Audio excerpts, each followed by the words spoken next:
pohon selamat dan kemenanganku. Yesus, Dia harapanku.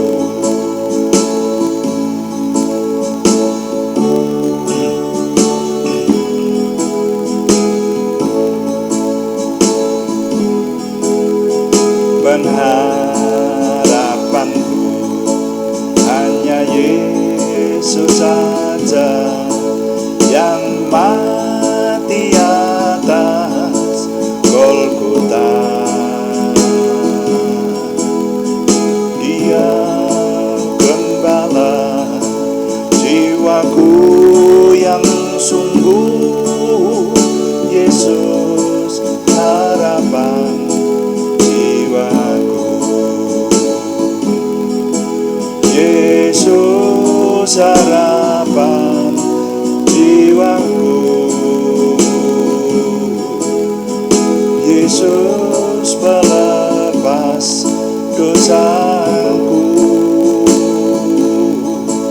Ya pohon selamat dan kemenanganku.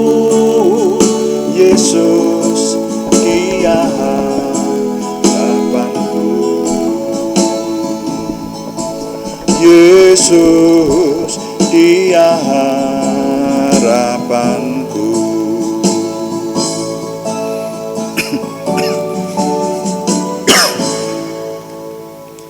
Bapa, kami mengucap syukur untuk malam hari ini. Tuhan memberkati kami.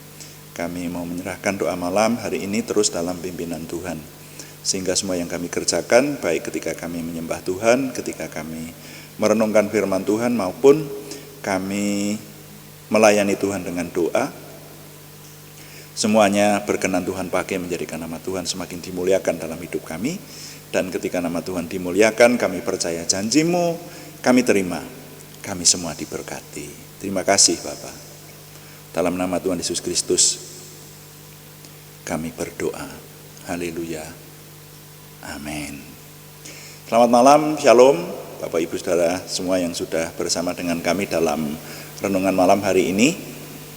Doa malam melalui online ini diadakan secara iman Kristiani dengan dasar keyakinan kepada Tuhan Yesus Kristus, Yeshua HaMasiah, Isa alaihi salam, Juru Selamat dunia, Imam Besar Agung kami. Firman Tuhan yang didokumentasikan dalam kitab suci Perjanjian Lama dan Perjanjian Baru menjadi pegangan kami, menjadi pegangan kita sekalian. Nah, mari kita melanjutkan doa malam kita, saudara sekalian. Kemarin kita sudah memperhatikan sebuah judul, solusi menghadapi perkiraan suram tahun 2023 bagian yang pertama. Dan hari ini judulnya masih sama, ya. Solusi menghadapi perkiraan suram tahun 2023 bagian yang kedua, Saudara. Nah, karena kemarin kita mendapati bahwa ada ramalan atau perhitungan-perhitungan masa suram gitu ya, tahun 2023 ini, dan tidak main-main. Yang belum mendengarkan yang kemarin, kalau kemarin sore ada yang belum mendengarkan ya, judul yang sama di bagian yang pertama nanti saudara buka di channel kami ya, di sana disimpan renungan ini di judul yang sama bagian yang pertama, tapi saya ingin mengulanginya sedikit, direview sedikit ya, yaitu prediksi dari IMF ya, Lembaga Keuangan Dunia, Lembaga Moneter Dunia, IMF singkatan dari International Monetary Fund ya, dan bahkan juga ada perkiraan dari Bank Dunia ya, World Bank, dan juga lembaga-lembaga keuangan tingkat internasional seperti Fitch Ratings, kemudian Moody Analytics di Amerika itu memprediksi bahwa tahun 2023 ini keadaan ekonomi tidak secerah yang diharapkan. Jadi menghadapi masa-masa yang bisa disebut suram begitu. Nah, ini perhitungan ini sesuai dengan yang saya baca diakibatkan oleh ketatnya kebijakan moneter di sejumlah negara, kemudian perang Rusia Ukraina yang tidak kunjung selesai, kemudian penyebab yang lain yang bisa menyebabkan situasi suram secara ekonomi ini adalah lonjakan inflasi dan ancaman resesi, dan yang terakhir yaitu yang menyebabkannya melambatnya perdagangan global. Nah, jadi karena ini sudah dinyatakan oleh lembaga-lembaga keuangan secara dunia, maka tentu saja kita tidak bisa mengabaikannya begitu saja. Tetapi kembali saya ingin mengingatkan, kalau kita menjadi ketakutan sekali, ya seperti kemarin sudah saya sampaikan, saudara yang pada tahun 1996, 97 ya, 97 itu mulai bersama-sama dengan saya, waktu itu sudah dewasa dan menyadari 1990 sekitar 1997 itu kemudian ada suasana yang betul-betul menekan. Jadi suasana menekan yang dirasakan secara global itu bukan hanya soal COVID-19, saudara. Ekonomi bisa menekan ya, karena waktu itu ada resesi multidimensi dikatakan begitu. Mulai dari resesi ekonomi pada akhirnya nanti akan menjadi resesi sosial, krisis multidimensi. Jadi krisis ekonomi disusul dengan krisis sosial, yaitu contohnya ketika perusahaan-perusahaan banyak yang bangkrut, kemudian mem-PHK karyawannya, jumlahnya sampai ribuan. Kalau banyak pengangguran dan mereka itu butuh makan, maka kemudian kejahatan meningkat, itu saudara. Nah, ini mengkhawatirkan, tapi sekali lagi untuk menjadi ketakutan tidak benar, ya. Jadi tetap kita sebagai orang beriman harus ingat bahwa kita punya Tuhan. Jadi kemarin solusi menghadapi perkiraan suram tahun 2023 ini ditujukan kepada kita orang beriman. Jadi judul ini, saudara-saudara, itu khusus mengenai renungan rohani bagi kita, orang-orang yang percaya kepada Tuhan Yesus Kristus, orang-orang yang memiliki iman Kristiani. Jadi kalau saudara hanya membaca judulnya, saya tidak akan menjelaskan secara perhitungan ekonomi di sini. Itu saudara bisa melihat di beberapa referensi yang lain dari berita-berita yang ada, gitu ya. Apa yang harus dilakukan itu sebetulnya ada di sana dicantumkan juga, saudara. Jadi semestinya negara-negara harus melakukan apa. Lalu salah satunya yang saya ingat, kalau di Indonesia dimungkinkan bisa diatasi dengan gotong royong.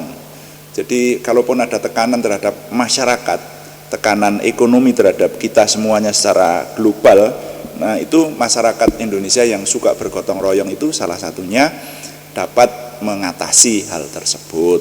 Nah itu kan secara jasmania, secara perhitungan atau secara solusi lahiriah gitu.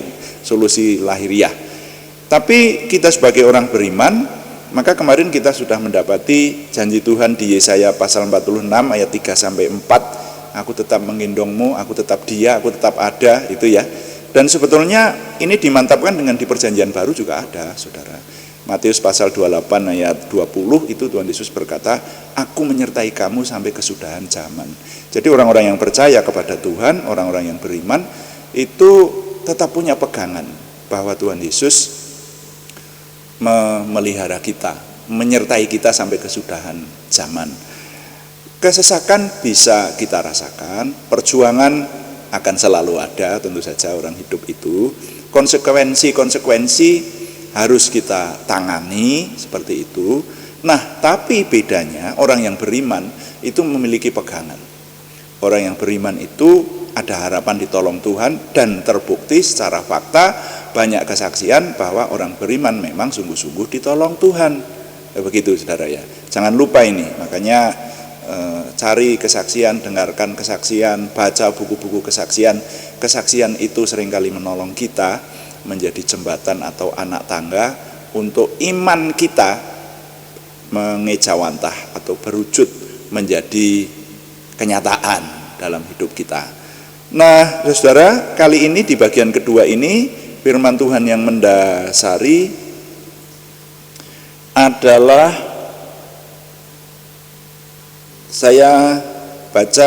kita baca bersama-sama dari Yakobus pasal yang kedua, ayat yang ke-26, saudara. Yakobus pasal yang kedua, ayat 26, firman Tuhan berkata demikian, sebab seperti tubuh tanpa roh adalah mati, demikian jugalah iman tanpa perbuatan-perbuatan adalah mati.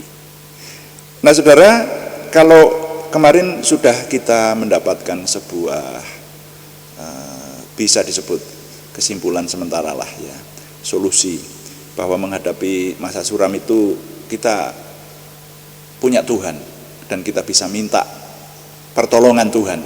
Ini bagi orang beriman loh, saudara. Jadi kalau orang yang tidak beriman tidak berlaku ini. Tentu saja orang akan berkata, wah masa Tuhan mampu menolong. Nah, itu orang tidak beriman kalau seperti itu. Tapi kalau orang beriman mampu meyakini karena apa? Pernah punya pengalaman. Saudara, kalau yang percaya kepada Tuhan Yesus Kristus, apakah saudara pernah punya pengalaman ditolong Tuhan? Kalau belum pernah punya pengalaman, mintalah pengalaman itu. Jadi saudara punya kesaksian dalam beriman itu bahwa Tuhan itu ada dan Tuhan mampu menolong, seperti itu. Saya menggarisbawahi satu prinsip yang atau pernyataan yang sering diucapkan itu bahwa orang Kristen itu harus punya kesaksian. Orang beriman harus punya kesaksian. Bagaimana pernah ditolong Tuhan gitu. Kalau orang beriman tidak punya kesaksian, jangan-jangan dia yang malah perlu diinjili dulu. Itulah. Jadi makanya kita yakin, kita yang sudah membuktikan, menghidupi bahwa Tuhan itu menolong, atau mungkin kalau bukan kita langsung, tapi orang tua kita, keluarga kita, ya bahkan membaca buku-buku dituliskan bahkan orang mati aja bisa dihidupkan kembali pada zaman sekarang, saudara. Bukan zamannya Tuhan Yesus masih ada di bumi, zaman sekarang. Nah itu, jadi kuasa Tuhan itu mampu menolong kita. Nah ini kita punya iman. Tapi di bagian yang kedua ini kita diingatkan iman itu harus dengan perbuatan. Saudara, kalau membaca kitab Yakobus ini tadi mulai pasal 14. Jadi Yakobus pasal 2 mulai ayat 14, ayat 26 yang kita baca ini tadi sebetulnya ayat terakhir ini ya. Tapi kalau kita baca dari atas, judulnya saja sudah menunjukkan kepada kita, judulnya berbunyi iman tanpa perbuatan pada hakikatnya adalah iman yang mati gitu. Coba saudara buka Alkitab saudara. Nah, sehingga kalau kita sudah beriman seperti yang kemarin kita dalami di bagian pertama dari judul solusi menghadapi perkiraan suram tahun 2023, bagian yang pertama kemarin itu. Nah, mari iman itu bukan hanya berhenti sampai di angan-angan, tapi iman itu harus diwujudkan dalam perbuatan, begitu. Nah, yang namanya perbuatan itu juga mulai dari konsep kita toh. Konsep hidup kita memiliki iman, percaya bahwa Tuhan itu ada dan Tuhan menolong. Nah, kalau Tuhan itu ada, tentu saja orang kemudian juga tidak asing dengan menyembah Tuhan, karena Tuhan itu raja. Kalau Tuhan yang adalah raja juga bertahta di rumah tangga kita, maka tentu saja kita juga menyembah Tuhan di rumah tangga kita dong. Seperti itu saudara ya. Jadi kita harap merenungkan bunyi iman yang mati. Coba saudara renungkan. Iman yang tidak disertai dengan perbuatan adalah pada hakikatnya iman yang mati.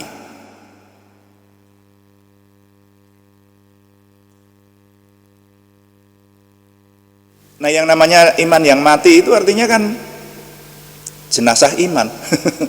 Itu loh. Imannya tidak hidup, artinya ya tidak ada. Jadi kalau saudara dan saya mengaku beriman tetapi perbuatan kita tidak sesuai dengan yang kita percaya, tidak sesuai dengan iman kita, itu artinya imannya tidak ada, saudara. Nah itu. Nah, sehingga kalau di sini dikatakan firman Tuhan ini luar biasa, ini mengingatkan kepada kita. Kalau kita percaya kepada Tuhan, maka ya perbuatan kita itu harus sesuai dengan yang kita percaya kepada Tuhan itu. Kita ya ibadah pada waktu ibadah itu tidak bolos terus ibadah. Lalu berdoa juga waktunya berdoa ya berdoa itu. Saudara, sayangnya begini. Hari ini saya juga membaca ada seseorang yang pindah agama. Karena apa? Di Kristen saya tidak dianjurkan untuk berdoa.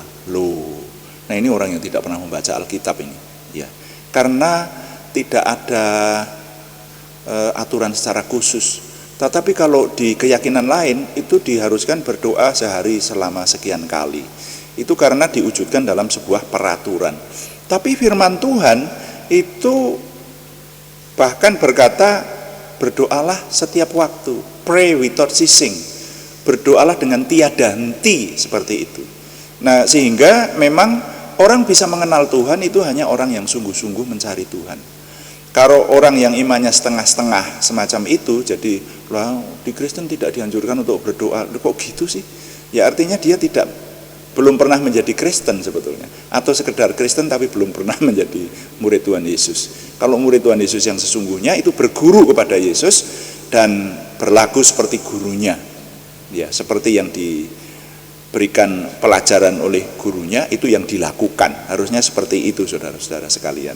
Dan dalam doa saja itu bahkan umat Kristiani harusnya berdoa lebih kusuk, lebih sering dibanding dengan hanya aturan sehari dalam beberapa kali. Nah itu loh. Nah inilah yang namanya iman itu harus disertai dengan perbuatan, saudara. Dan ini dalam soal doa, jadi sungguh-sungguh berdoa. Nah kemudian dalam soal tindakan, tentu saja kalau kita percaya Tuhan itu menolong kita, itu menghadapi tahun yang diprediksi akan suram semacam ini, walaupun ini namanya aja masih prediksi. Mari kita berdoa supaya prediksi ini, ya prediksi boleh, perhitungan boleh, tapi kita kan bisa berdoa supaya Tuhan mengubah prediksi ini menjadi baik. Ya contohnya kita berdoa Tuhan supaya perang Rusia sama Ukraina segera berakhir, nah, gitu. Terus ada perdamaian. Nah kan Tuhan bisa mengubahkan seperti itu. Dan bahkan tadi hal-hal yang diprediksi tadi, misalnya kekhawatiran akan resesi, lalu inflasi, nah itu kita bisa berdoa supaya itu tidak terjadi, kan bisa. Namanya perhitungan boleh, tapi kita berdoa dan juga berusaha dengan tindakan kita. Artinya begini, kita lakukan kalau dari sisi yang lain kita berpikir, oh ini berarti Tuhan sudah melalui orang-orang pandai tingkat internasional, yang melalui para ahli di IMF, ahli-ahli ekonomi di International Monetary Fund memperkirakan akan ada tahun yang tidak mudah, ya berarti kita harus bertindak hati-hati, kan begitu. Jadi iman punya, tapi perbuatan juga harus mendukung. Nah itu bukannya tidak hati-hati, tapi harus lebih berhati-hati daripada tahun sebelumnya, misalnya seperti itu. Nah itu termasuk bertindak dalam iman, ya iman disertai perbuatan, maksud saya seperti itu. Nah jadi saudara, kalau itu tidak terjadi, imannya mati.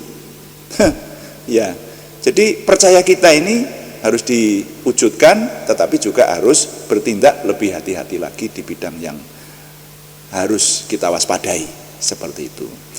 Jadi saudara, di dalam dua bagian ini sekarang kita mendapati solusi menghadapi perkiraan suram tahun 2023. Yang pertama, kita harus memiliki iman, tapi yang kedua kita harus melakukan iman kita.